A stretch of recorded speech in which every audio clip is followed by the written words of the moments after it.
So a good report is liked by pretty much everybody. We all like a good report. Proverbs 15 verse 30 says, a good report makes the bones healthy. We like to see a good report, a good outcome. As a doctor walking in to see a patient in the examination room, and he quickly grabbed that clipboard, as you know, that has the details on it as he walked into the room, and the patient asked, well, Doc, how's my health? He just had a bunch of tests.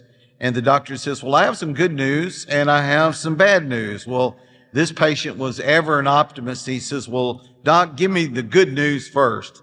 And the doctor smiled and looked down at the report and says, okay, the good news is that you are glowing with health and you will probably live for a very, very long time. And so the patient said, well, that's great. He smiled. He said, that's great. And he says, well, that's great, but what's the bad stuff? What is the bad news now, Doc?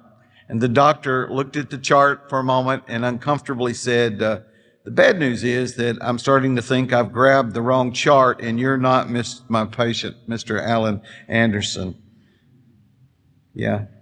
Good reports are good. We want them. We don't want bad reports. In fact, bad report is disliked by all. Nobody wants to hear bad news. And that's true even when they were trying to get into Canaan land. Bad reports cause doubts. Numbers 13 verse 32 says, they gave a bad report saying, the land is a land that devours its inhabitants and all the people are of great stature. By the way, a bad report does the same thing to a church. It creates doubts. Bad reports cause discouragement. Numbers 14 verse 36. And he made all the congregation complain, bringing in a bad report. So their bad report about the land made the people start complaining and being discouraged. Bad reports can cause death. That sounds strange, but not only can a church get discouraged, a church can die just like people. But Numbers 14:37 says, those very men who brought the evil report died by the plague. Maybe bringing a bad report is dangerous. So I'm trying to get across to you this simple idea that we need to be a group of people about reporting to each other. You may not see what I'm talking about today is that significant. But this may be the most significant thing we do as a church. Because if we're not open and honest with you about what's really going on, that's not much of a church. We need to be right there up front. And a good report should occasionally not be spread. How about that concept? A good report should not be spread. If you're biblical, that's true. In Mark chapter 7 and verse 36, he commanded them that they should tell no one. Some good reports should not be spread. Well, how could that ever be? Benevolence. We take care of one of you and we help you out and you're in a tight financially. You want us to get up next Sunday and tell who you were, how much money we spent on you, and what we did for you? Not going to happen. So some things shouldn't be told. Even good things. Yes, even good things. And so there are many good things that will happen in this church you will never hear a word about. And that's exactly the way it should be. And there's some good reports that just should not be spread because of another reason. Proverbs 27 verse 2, let another man praise you and not your own mouth. Churches that brag about themselves are not really healthy churches. To sit around and brag and say what all the great things we've done, you may think that's a wise thing to do. It's not a biblical thing to do. So when we've done something good, let the people out there brag about us, not us. Let them do it. Some good reports are for self-glory and therefore shouldn't be made. In Matthew chapter 6 and verse 1, it says, do not do your deeds before men to be seen by them. Otherwise, you have no reward. When you make a report that makes it sound wonderful and it's just done, so you'll say, what a good boy you are. No. That's not appropriate, and they shouldn't be made. And some good reports are for God's glory. Matthew chapter 5 and verse 16, let your light shine before men that they may see your good works and glorify your Father in heaven. So if it praises God, then that's a different thing. When it praises us, maybe we need to zip it and not talk about it at all and let someone else say something. And that's true for each one of us individually, is it not? A little less as a church. So there are good reports, though, that should not be spread. But then there's good reports that should be spread. Jesus is such a case. As the Messiah, he had just cast out demons. And it says in Luke 4 and verse 37, the report about him, about Jesus, went out into every place in the surrounding region. When you make your focus glorifying God and his Son, Jesus Christ, that report needs to go out to everyone. And Jesus says the Messiah raised the dead this one time. And Luke 7 verse 17 says the report about him went throughout all Judea and all the surrounding region. So that's appropriate. We should honor him. And the reports about what God does should be lauded. And we should do that in our prayers. Lord, thank you for the fish. Thank you for the birds. Thank you for the sky. Thank you for the rainbows. Thank you for the grass. Let little children do it all the time. Thank you for the little bitty things. Thank you for our meals. Absolutely. God gets credit on every level, and we should make that our focus, and we should report that to the world and to all that we know. But when we start saying, oh, aren't we a great church? Y'all see this building we built? Careful. So here we go. Here are the lessons today. A good budget report should be worshipful and comprehensive. If you're going to do a good budget report, it should be worshipful and comprehensive. Listen to these scriptures. Acts 14:27. They reported all that God had done with them. Do you pick up on a couple of things? They reported all, comprehensive, God had done. Good reports are worshipful and comprehensive. Acts 15 verses 3 and 4. Verse 4 says, they reported all things God had done with them. Again, all things God did.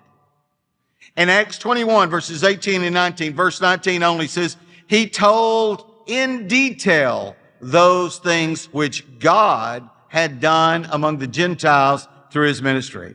Are you getting the point now? Everything. All of the details that God has done. That's appropriate. So we want to be detail oriented, but we want to give God credit. The focus must be on God and God's work. Not on us, not on what we do, but on God and God's work. You go the other direction, you're asking for trouble. And it needs to be worshipful and comprehensive. Number 2, if you want to have a good report, and this is what we're talking about, a good budget report, you should be witnessed and corroborative. Witnessed and corroborative. Listen to Acts chapter 6, beginning of verse 3. Brethren, you remember how in that text the widows were being neglected in the daily ministration of the food. It says in verse 3, brethren, seek out from among you 7. That means witnesses. People that will know what's going on, not one guy. Don't go get a guy and put him over that, but get 7 men of good reputation, So it needs to be 7 so they can corroborate, and they all have good reputation. That way, no one will question what's going on, whom we may appoint over this business. In Acts chapter 11, verses 29 through 30, verse 30 alone says, and they sent it to the elders. This is all, they went out and gathered all of this because there's a famine coming. They brought it back in, and this is what they did. And they all sold their stuff, and because the people had been turning their back. The Jews were turning their backs on their own fellow men because they become Christians. So if we're going to take care of the needy, they immediately had to start doing that. That's why the church does that at the very beginning. The back was being turned. And so they sold their possessions of lands, and they did that kind of thing, but they sent these things to the elders by Barnabas and Saul. So they went out, and that's what we're reading actually in Corinthians, where they go out and they gather up among the Gentile churches and bring it back in. And they sent it to the elders, a group of men who were trusted, and that was sent by Barnabas and Saul to men who were trusted. So it's witnessed and it corroborated. That means not one man ever sees the money. Are you listening to me? If you know of a church that one man sees the money, or if you know a missionary where only one man sees the money, that's not safe. We don't do that here. We have multiple eyes on the money all the time. And 2 Corinthians chapter 8, verses 18 through 22 was read to you. I'll just read verse 21. Providing honorable things not only in the sight of the Lord. So you say, well, the Lord knows what we did. That's not good enough. Listen to what it says. Providing honorable things not only in the sight of the Lord, but also in the sight of men. This is why we believe in sponsoring congregations. Not because all the missionaries out on the world are liars and cheats, although some of them are. That's not the reason. We do it because we want you to have confidence in what's going on, and you need multiple eyes looking at the money at all times. And so, how do we do that here? Well, we have counters. Marvin Phillips does a great job. Dwight's also in charge of one of the budgets. But we also have an annual audit. And the elders are looking at the money all the time. So if you think nobody's looking at all of this, I seldom look at it. So that ought to give you a sense of comfort right there. I seldom know where we are. Praise the Lord. So that give yourself some comfort. So a good budget report should be witnessed and cooperative. Third point, a good budget report should be worthy and cooperative. In Acts chapter 2, verses 44 and 45, it says, all who believed had all things in common. So they believed in it. They believed in the Lord, but they believed in what they were doing, and they had all things in common. They were cooperating together. Acts chapter 4, verses 34 through 37 says, as they were possessors of land, like I told you a moment ago, they getting cut off from the people around them. Possessors of land, they sold and brought the proceeds. And verse 35, and laid them, here's the point, and laid them at the apostles' feet, and they distributed as anyone had need. And verse 37 says, they sold their things and brought the money and laid it at the apostles' feet. Now there's a significance to laying it at the apostles' feet. Now we don't have apostles like they had, although we do have missionaries, which is a similar thing. And Acts chapter 5, verses 12 and 13, talking of the 12, it says in verse 13, none dared join them, but the people esteemed them highly. So what I'm trying to suggest is the reason they gave the money to the apostles to take care of them is because they trusted them. They knew they were honest. So they were trusted men. They were not biased, and they were not nepotistic. So we don't have a group of elders that just take care of theirs and ignore yours. Right? Simple concept. And they were trusted men. So that's the lesson. Look at that. You're through. Boom. We're not done. But we're close. So that's the lesson. So a good report, any kind of report for a church that is a good report should be worshipful. That means it should be God-honoring, and it should be comprehensive. It should cover everything. And then a good report that's going to be received and everybody's going to like it should be witnessed and cooperative. There ought to be multiple eyes seeing it so they could all say, yeah, that's what we did. Yeah, that's what we're doing. Yeah, I saw it. Yeah, well, that's good. So it needs to be cooperative, not just witness, but cooperative. So people actually say, yeah, I saw it. And a good budget report should be worthy and cooperative. It should be something we all believe in, and it should be something that we all want to cooperate with. That's it. That's how you ought to do financial reports. So now here we come to the planned budget. We're not going to take long here, but you do need to hear what I got to say. So like I said, there is a detailed report. You want to see all the details. They're in the foyer. There are not going to be many of you do it. I only put about 10 out there because there's not 1 in 10. They want to look at this kind of detail, 6, 8 pages of little bitty expenses down to the dollar. But it is available. And if we run out, I'll make some more. I got one up here. So if you miss out, I'll give you the one I got. Church business. If you look at the totals, we have budget, building debt, we owe on this, and what we're doing. Finances, that's just required to do some of the banking we do. Insurance has gone out of sight. Some of you know that on your home insurance. It's got ridiculous on this plant.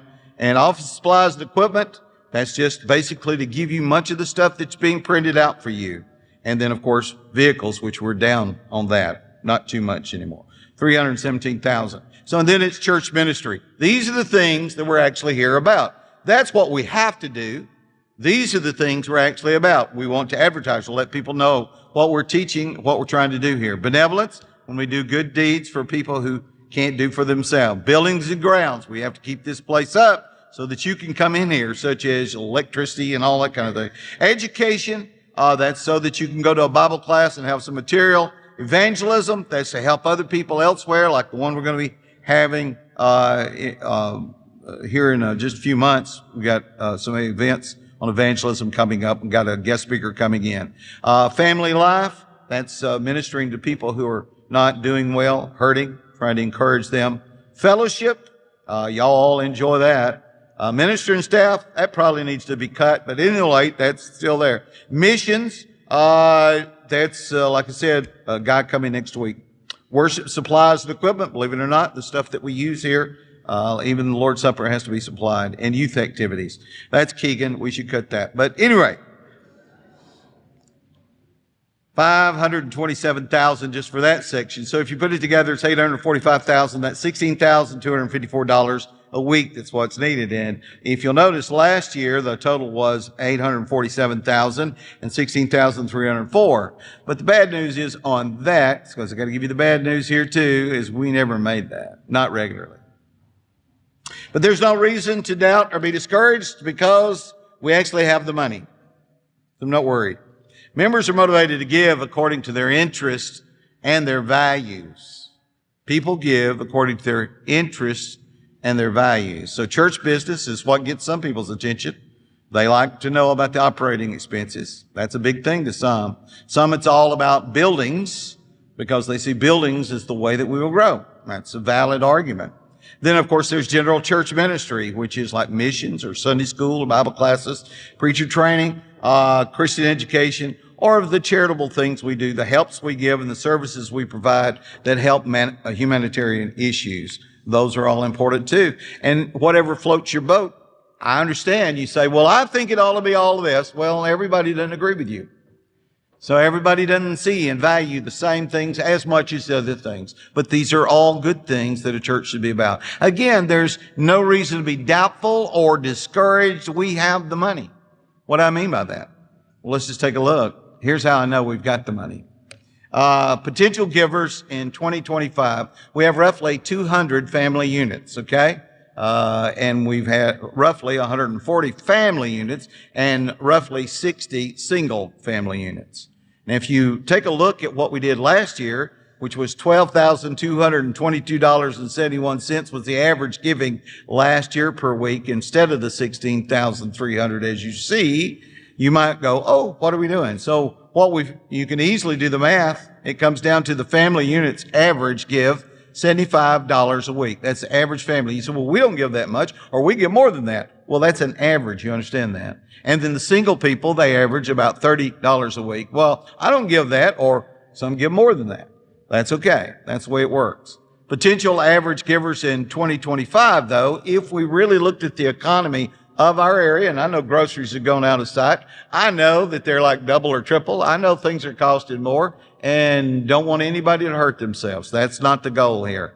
But if you recognize that the average income of a family around here is $91,704, and the average income of a single independent person living around here is $45,592. If you just do a little homework, you take away Social Security, what you spend on that, which is you pay half of yours. I have to pay all of mine, but you pay half of yours, and then you take away the fact that your taxes. Because that's really not income. That's like the price of doing business. Just like any business out here has a price of doing business. If he's got to buy a truck to run that, that isn't really his income. It is just a price of doing business. So your Social Security and your taxes is a price of doing business. The remainder of that, though, is your discretionary funds. You don't have any discretionary funds until you get to that point. Those have to go to the government, and you can't do anything about it.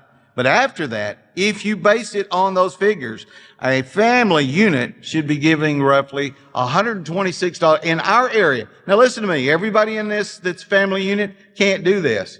On the other hand, you need to be aware the average family unit in our congregation ought to be giving roughly $126 a week. And the average single person in our congregation, the average, not that there's be some people who couldn't ever do this, other people that could do way more than this, but the average should be $57 a week. That should be the average if we were true to giving 10% of what's left after Social Security and taxes. That's a tithe. That's the giving a tenth. If we were true to that concept, then we would be giving $21,068 already right now. That's where our contribution would be if we were committed to that.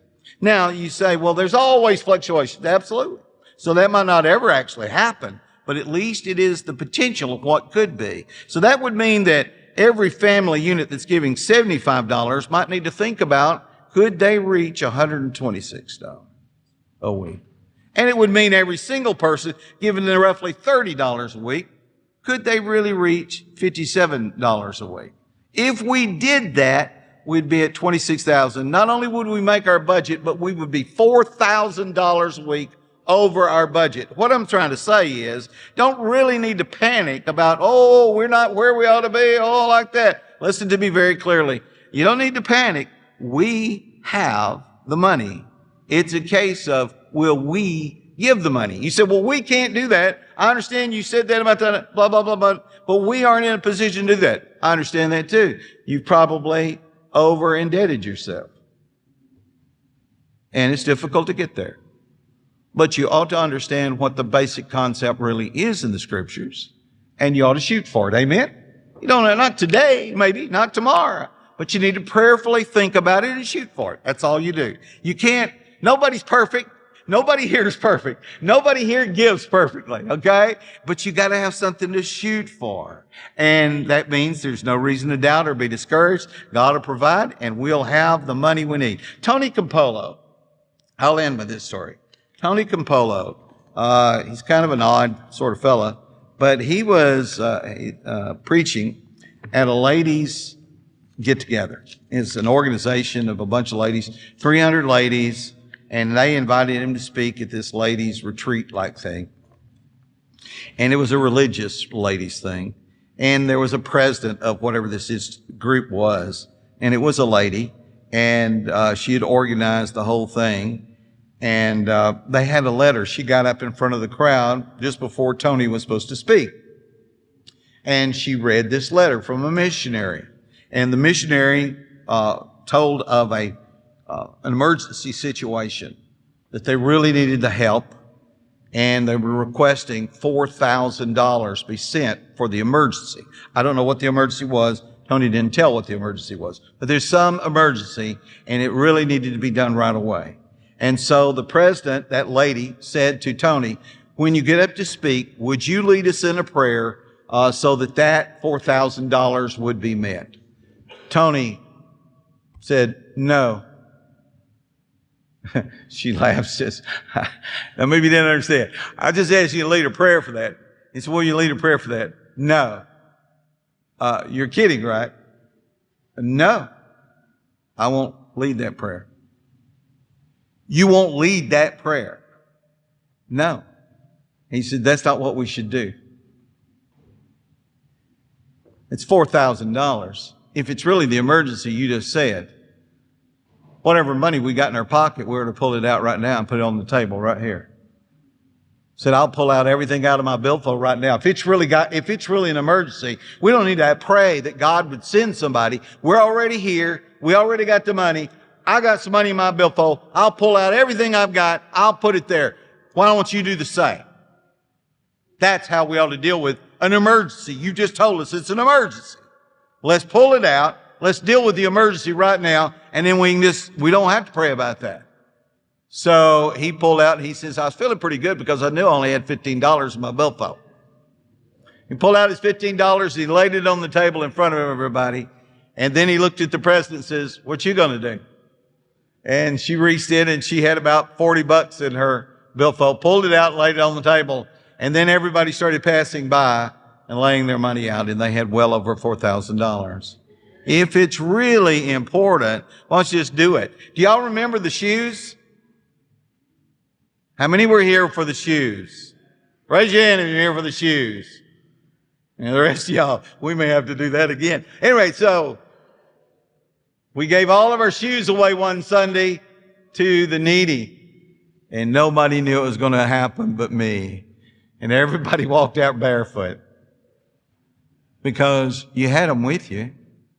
Why not giving them? If you got it. Here's the point. The lesson that we all need to get is God supplies for our needs. And He supplied for that missionary. And the only problem was keeping it for ourselves. Now, we need to pray about it because not everything should be done like that. We shouldn't just say, well, we're going to go buy a boat today. No, everything shouldn't be done like that. But occasionally, you need to recognize that really God does provide us with all that we need as a church. And we just need to pull it out when it's ready and do it. As long as it's wise, don't be foolish, but at the same time, not be afraid. So I don't know what the budget will end up this year. I don't know what we'll end up spending. I don't know those things, and neither do you. But I do believe in what we're doing. And if it really is valuable, the way it should be, we all are a part of that, then we will pull out what we need to pull out. Some will end up giving $126 a week. Some much more. Some much less. Some will end up giving $57 a week. Just a single person, $57 a week. Some will end up doing more than that. Some will do less. It is what God calls you to for your tenth. Make up your own mind. But here's the bottom line of all this. Is what we're doing worthy? I believe it is. We need to be a part of all we can do to support it. It's your choice. And so in the next few weeks, you're going to think we're going to talk nothing but about money. No, today was about the budget. That's why I had to talk about money. I don't like talking about money. Y'all know me. You know I don't. So we're not going to just be talking about money. But we do need to pay attention to what we could do, and we need to be prayerful about it. So I'm asking you to pray about it. Take a look at what you can do and pray about it. That's what I'm doing. That's what I encourage you to do.